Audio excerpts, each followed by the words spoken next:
Olá pessoal, tudo bem?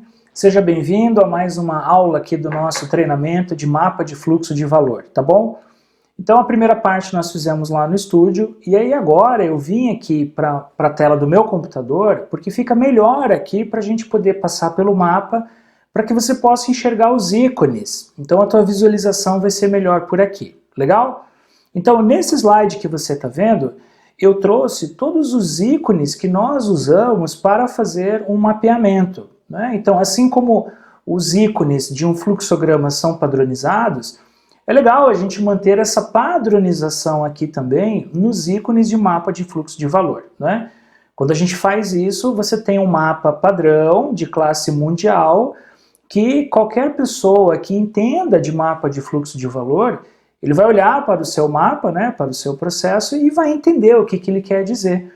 Da mesma maneira, se um dia vamos dizer que você vai fazer um trabalho lá nos Estados Unidos, na Europa, na Ásia, sei lá, aonde você for, e alguém fez um mapa de fluxo de valor, VSM, Value Stream Map, né, em inglês, ele também deverá usar esses mesmos ícones, e aí você também conseguirá interpretar o mapa. Então, essa terminologia, ela é muito importante, tá bom? Então a gente tem aqui ícones de fornecedor, temos o ícones de cliente, que é representado por essa casinha. Aqui as etapas do processo, a gente sempre tem que desenhar nesse formato. Então aqui você tem o título da etapa do seu processo, e aqui você pode colocar a quantidade de operadores, por exemplo, aqui. Embaixo existem os dados do processo, então aqui na caixa de dados de processo é aquela caixa que você coloca as informações que você entende como pertinentes para o seu processo, certo? Aqui temos também a programação diária, então são quadros de informações gerais, então todas as vezes que você quiser colocar comentários, observações, informações gerais, você usa esse tipo de quadro que nós estamos vendo aqui. O triângulo com o símbolo do E são estoques intermediários. Então, o que são estoques intermediários dentro do Lean Manufacturing? É tudo aquilo que fica no chão da fábrica quando termina o dia, quando termina o seu dia de produção, né? Então, imagine o seguinte, você está lá na sua fábrica, está produzindo, está trabalhando, está atendendo o seu cliente. Legal. Deu 6 horas da tarde, apagou as luzes, todo mundo foi embora para casa. E aí você vai, depois de cada uma das máquinas, ou das células, ou dos postos de trabalho, e acha aqueles materiais incompletos, que não puderam ser finalizados naquele dia. Isso é chamado de estoque intermediário, e isso é um dos piores tipos de estoque que existem dentro do Lean Manufacturing, né? Porque o que nós queremos fazer é reduzir estoques. Então, quando você tem estoque intermediário, quer dizer o seguinte, que os seus fluxos não são contínuos, a sua fábrica não está balanceada, os seus processos não estão conectados, não estão balanceados. Isso faz com que você termine o dia devendo materiais, né? E isso é dinheiro parado, é estoque que tá ali no chão. Porque o que nós queremos fazer com uma manufatura enxuta é fazer com que tudo aquilo que a gente começa a produzir no dia, a gente entrega no mesmo dia. Então, se eu tenho a demanda do meu cliente, que são lá, sei lá, 1000 peças por dia de demanda, eu tenho que estar preparado para abrir o meu dia, produzir essas 1000 peças e terminar o meu dia entregando essas 1000 peças. Se eu tiver 2 turnos, ok, sem problema nenhum. Então, eu tenho 2 turnos para trabalhar nestas 1000 peças. Quando a peça fica no chão, é ruim, é dinheiro parado. Então eu faço trabalho de consultoria, eu vou pelas fábricas e eu vejo que as fábricas estão assim, ó, explodindo de material, cheio de coisa, aquela fábrica travada, cheia. Por quê? Porque ela está cheia de estoques intermediários. E quando a gente pega esses estoques intermediários, faz um mapa de fluxo de valor e a gente consegue monetizar isso, vocês vão perceber, é muito dinheiro parado. Em um dos clientes que eu fiz um trabalho de consultoria, quando nós fechamos o mapa de fluxo de valor, nós entendemos que nós tínhamos um lead time de produção de 49 dias, e esses 49 dias representavam um valor de estoques intermediários de 12 milhões de reais. Então imagina você pegar 12 milhões de reais e aplicar num banco, por exemplo, ou colocar em algo assim de curto prazo, quanto que isso não te rende, né? São 12 milhões que estão no chão da fábrica, não está no seu bolso, não está na folha de pagamento dos seus funcionários, são 12 milhões que faltam para você pagar os seus fornecedores, certo? Então, entenda uma coisa, estoque intermediário é muito, muito ruim e a gente tem que cortar o máximo possível deles, né? Estoques intermediários são ineficiências dos processos, porque é aquele estoque que sobra, não é um estoque que a gente planejou antes, diferentemente de outros estoques, tá? Aí nós temos aqui também o símbolo dos operadores, o símbolo de fluxo puxado e fluxo empurrado, eles são diferentes, supermercados, entrega de caminhão, então aqui você vai colocar a sua frequência de entrega, se terça, quinta, se segunda, quarta, sexta, se 2 vezes por semana, como você quiser fazer. E aqui esse óculos é a programação VAVER. Né? O que quer dizer essa programação VAVER? Quer dizer que você pode ter alguma etapa do seu fluxo que você precisa acompanhar melhor, você precisa olhar com mais carinho, olhar com mais cuidado, olhar com mais atenção, ou na hora do mapeamento você fica com alguma dúvida e você precisa retornar lá depois para entender aquilo melhor, ir ao Gemba novamente. Então você vai lá e coloca esse óculos com esse símbolo, dizendo, olha, essa etapa do processo eu preciso entender um pouco melhor, tá? E aí, todas as vezes que você identificar oportunidades de melhoria, você coloca esse balãozinho aqui de Kaizen, ele é chamado de Splash Kaizen, que daí, quando você olha um mapa, significa que todos aqueles balãozinhos que estão lá são oportunidades de melhoria. Você está dizendo, olha, essa etapa do processo eu posso melhorar alguma coisa, tá bom? Então, esses aqui são os ícones padrões, temos alguns outros também, mas esses aqui são os mais utilizados, né, os mais corriqueiros aqui do nosso trabalho. Se você usar todos eles, você consegue fazer um belo de um mapa sem mais problemas, sem mais dificuldades. E aí, seguindo então no nosso trabalho, eu trouxe um mapa de exemplo para a gente, tá? Para você ver como é um mapa de fluxo de valor montado. A gente sempre vai começar desenhando o mapa do lado direito, lá em cima, colocando aqui os dados do cliente. Lembra, o primeiro princípio do Lean é o quê? É o cliente, é valor para o cliente. Entendeu o que é valor para o cliente? Lembra disso nas aulas de Lean? Então, quando a gente faz o mapa de fluxo de valor, como o nome diz, a primeira coisa que nós temos que fazer é entender o cliente, o que o cliente quer. Então, neste exemplo que eu trouxe aqui para vocês, o cliente tem uma demanda diária de 150 peças e nós calculamos o takt time, que você também viu aqui nessa aula, a importância de ter o takt. Digamos que a gente tem ali 192 segundos, equivalente a 3 minutos para ter uma peça pronta lá no final da linha. Legal? Então, depois que a gente desenha aqui o cliente, a próxima etapa para a gente continuar a construção é trazer aqui a relação cliente comercial fábrica, ou seja, como que o cliente compra, como que é o fluxo de informação desse cliente dentro da minha fábrica, dentro do meu processo. Então, o cliente manda uma informação eletrônica para a minha área comercial, um e-mail ou um pedido no sistema, e o comercial manda esses pedidos de forma diária, eletrônica também, para a área de planejamento e controle de produção. Ok? Então a gente já começa a entender o mapa. Depois disso, nós seguimos no nosso mapa para as caixas de processos. É a terceira etapa do mapa. Então, imagine que nesse processo nós temos 1, 2, 3, 4 etapas de processo. Então eu tenho uma etapa de laminação, depois a peça vai para a pintura, depois ela vai para a montagem e aí ela termina lá na expedição. Legal! Para cada etapa, eu estou dizendo aqui que eu tenho um operador aqui na pintura, um na montagem e um na laminação, e eu tenho aqui embaixo também as caixas de dados de processo, que são os dados que nós trazemos aqui, que são aqueles dados que você entende como importantes no seu mapeamento. Tá? Então você escolhe os dados que você vai trazer para cá, não tem uma fórmula engessada. Nós temos algumas recomendações que a gente vai passar um pouquinho mais para frente sobre quais as informações você deve trazer para cá, mas em vias de regra são aquelas informações que você entende como ok, como necessárias para o seu processo de mapeamento. Quando a gente termina essa parte, nós viemos aqui para a quinta etapa do mapa. Então, eu vou colocar aqui o meu relacionamento com o fornecedor, ou seja, como que eu compro os meus materiais dos meus fornecedores e como que eu entrego os materiais para o meu cliente. Então, eu entrego para o meu cliente a partir da área de expedição em entregas diárias para ele.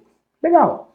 E como que eu compro dos meus fornecedores? Então, a minha área de PCP passa pedidos semanais para o meu fornecedor. São pedidos feitos eletrônicos, essa setinha de informação eletrônica, e o fornecedor entrega para mim também em regimes semanais. Legal, então aqui estou entendendo como que eu entrego para o meu cliente e como que eu recebo a matéria-prima do meu fornecedor. Depois que a gente faz isso, a próxima etapa é entender como que o PCP, Planejamento e Controle de Produção, faz a programação dessa produção, ou seja, como que o PCP carrega a fábrica, como que o PCP organiza a produção, como que a informação corre dentro do processo. Então o PCP, ele faz uma programação semanal, ele programa a laminação, programa a pintura e programa a área de montagem, ou seja, ele vai em cada uma das máquinas, nesse caso aqui, né, ou das células, e tem as ordens de produção. Então, essa máquina aqui, a pintura, não está enxergando o que a laminação está fazendo. A montagem não está enxergando o que a pintura está fazendo. Nós temos programações diferentes. Isso faz com que a gente tenha esse fluxo empurrado, representado por essas setas aqui. Então, a gente vai colocar aqui se o fluxo é puxado, se o fluxo é empurrado. E aí, nós temos os estoques intermediários, representados por esse triângulo. Então, quando nós recebemos o material dos fornecedores, a gente tem esse estoque intermediário de 750.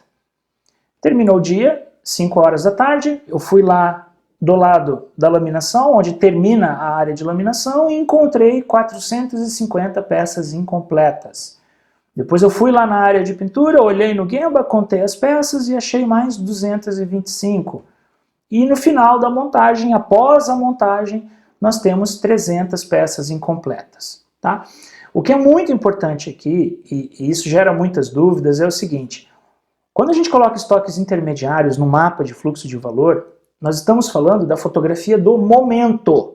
É aquela hora que eu tirei uma fotografia, é aquela hora que eu fui na fábrica, que eu contei a quantidade de peças incompletas quando a fábrica fechou, que foi todo mundo embora. Em algumas empresas você consegue tirar isso pelo sistema, né? Você tem os roteiros de ordem de produção tão bem organizados que você entra lá no teu MRP e você consegue enxergar aqueles materiais incompletos. Mas o mais importante, né, independente se você vai tirar do sistema ou se você vai contar as peças, é você saber que é a fotografia do momento.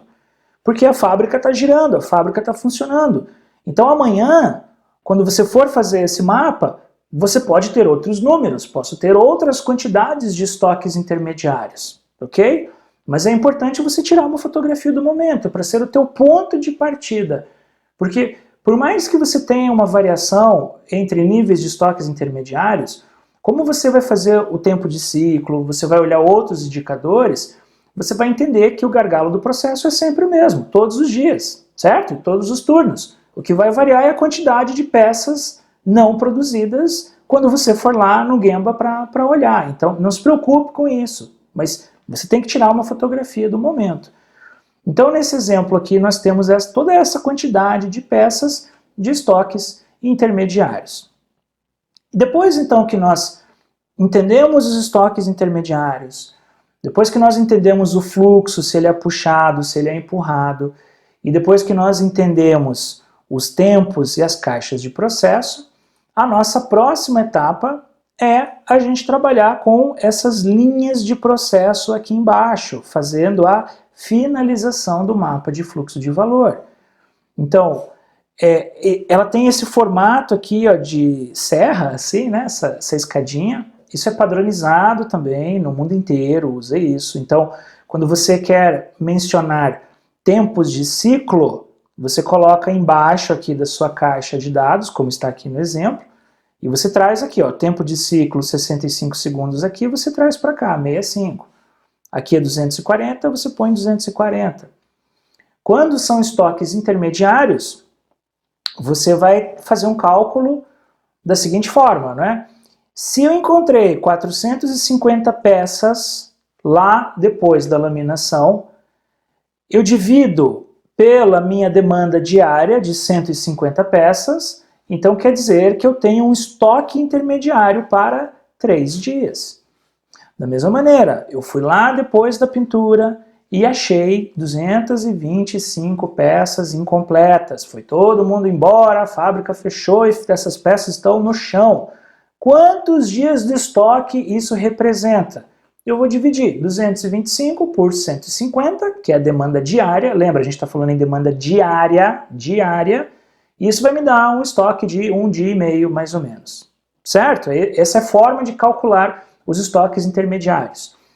E aí, com isso, você consegue ter 2 indicadores importantes. O primeiro deles é o lead time de produção. Então, o que é o lead time de produção? E atenção aqui, tem muita confusão nesse conceito. Lead time de produção é a quantidade de dias de estoque que você tem na sua fábrica, é a somatória dos estoques intermediários. Então, neste caso, nós temos 5 dias, mais 3 dias, mais 1 dia e meio e mais 2. Então, nós temos materiais espalhados pela fábrica que, teoricamente, nos dariam 11,5 dias de produção. Tá? É um cálculo teórico, não é? Você pode até fazer uma analogia um pouco diferente, com alguns cuidados. Imagina o seguinte, imagina que você tem um problema aqui na área de montagem, tá bom? Vamos dizer que você trabalha com uma máquina automatizada e essa máquina quebrou. Então, você ainda tem essa fábrica parada, certo? Porque você pode produzir com a laminação, com a pintura, mas não com a montagem. Então você não consegue finalizar o produto. Mas você ainda teria 2 dias de materiais para mandar para o seu cliente. São os estoques que estão lá. Mesma coisa aqui na pintura. Então, se digamos que acabou a tinta, deu um problema na minha cabine de pintura, e o pessoal da manutenção está trabalhando, a fábrica está parada. Legal. A montagem teria ainda 1 dia e meio para trabalhar com esses materiais que já estão prontos. Né? Você pode até fazer esse tipo de analogia para saber qual é a tua folga, por exemplo, numa eventual emergência, algo assim. Né? Então, com isso, você tem o lead time de produção. É assim que a gente calcula quanto de dinheiro está parado no chão da fábrica. Então, você pega lá, por exemplo, o pessoal da controladoria, o pessoal da contabilidade, você consegue monetizar e ver quanto custam esses materiais, né? Olhar todo o teu custo de manufatura, custo de matéria-prima, custo de headcount e tudo isso. E aí você extrapola isso aqui por 11 dias e meio. Então você consegue saber quanto de dinheiro está parado lá na operação que faz falta lá no meu fluxo de caixa, tá? Aqui embaixo você tem a laminação, os tempos de ciclo da laminação, tempo de ciclo da pintura e da montagem. Quando você soma esses tempos de ciclo, 65, 240 e 120, você tem o tempo de processamento, ou seja, aqui é quanto tempo leva um material a partir do momento em que ele começa a ser produzido na fábrica até o final da linha. Então, uma peça, nesse exemplo, leva 425 segundos para percorrer o fluxo de A até Z, de ponta a ponta. É isso que está dizendo esse mapa de fluxo de valor para a gente, tá? No nosso exemplo. E daqui vem a importância de comparar isso aqui com o TACT. Então pensa o seguinte, você tem um tempo de processamento aqui de 425 segundos, algumas literaturas chamam de tempo de atravessamento também, tá? Que daí você compara com o teu TACT, 192. Lembra lá do GBO, aquele gráfico que a gente mostrou alguns slides atrás? Então, veja, aqui nesse exemplo, você está trabalhando num ritmo das suas entregas muito inferior ao que o cliente precisa, as demandas. Então, aqui você não consegue atender a demanda do seu cliente. E aí, por isso, você faz hora extra, você trabalha sábado, trabalha domingo, trabalha feriado, deixa todo mundo maluco, ou o seu cliente vai comprar do seu concorrente. E aí você começa a inflacionar a operação, começa a trazer pessoas, abrir turnos. Então, com o mapa de fluxo de valor, a gente consegue entender tudo isso, tá? Então, vamos fazer a leitura completa do mapa agora para você ver como funciona bem. Então, imagine que você está chegando agora, que você não viu nenhuma etapa da construção do mapa, ou que você chegou numa empresa e deu de cara com esse mapa de fluxo de valor. Então, veja como ele conta a história do processo. O nosso cliente tem uma demanda de 150 peças por dia e nós temos esse TACT para atendê-lo. Ele manda os pedidos de forma eletrônica para o comercial, que passa diariamente para o PCP.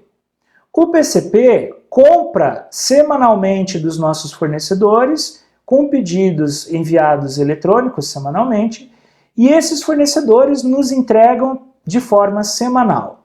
Legal. O PCP faz a programação semanal da fábrica, quando ele programa a laminação, programa a pintura e programa a montagem. Nesse nosso processo, nós temos essas 3 etapas de produção: laminação, pintura e montagem, as 3 sendo programadas pelo PCP. Em cada um dos processos eu tenho um operador, um na laminação, um na pintura, um na montagem. O fluxo ele é todo empurrado e entre as etapas foram observados estoques intermediários. Então, nossos estoques começam lá no recebimento de materiais, com 5 dias de estoque. Temos estoques na laminação, na pintura e na montagem. E esses estoques intermediários, eles representam um estoque de 11,5 dias aqui na nossa fábrica. E aí, quando a gente entendeu os tempos de ciclo, nós deduzimos e aprendemos que uma peça leva 425 segundos para ficar pronta. Com esse tempo de processamento, nós não atendemos a demanda do cliente e aí podemos ainda falar que o nosso gargalo é na pintura. Por que que é na pintura? Porque o meu tempo de ciclo aqui é de 240 segundos e o TACT do cliente é 192. Ele está muito acima do ritmo ideal. Então, a pintura é o meu freio de mão na fábrica. Aqui na laminação o processo é muito rápido, eu posso estar tendo alguma ociosidade aqui.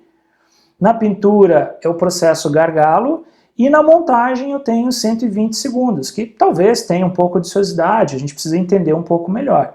Então se eu, Wilson, fosse tomar a primeira ação de melhoria neste processo, eu viria aqui na pintura para baixar esse tempo de ciclo para, no máximo, 192 segundos. Legal? Estão vendo como o MFV conta uma história para a gente? Por isso que ele é tão importante, por isso que ele é fundamental que você faça na sua empresa.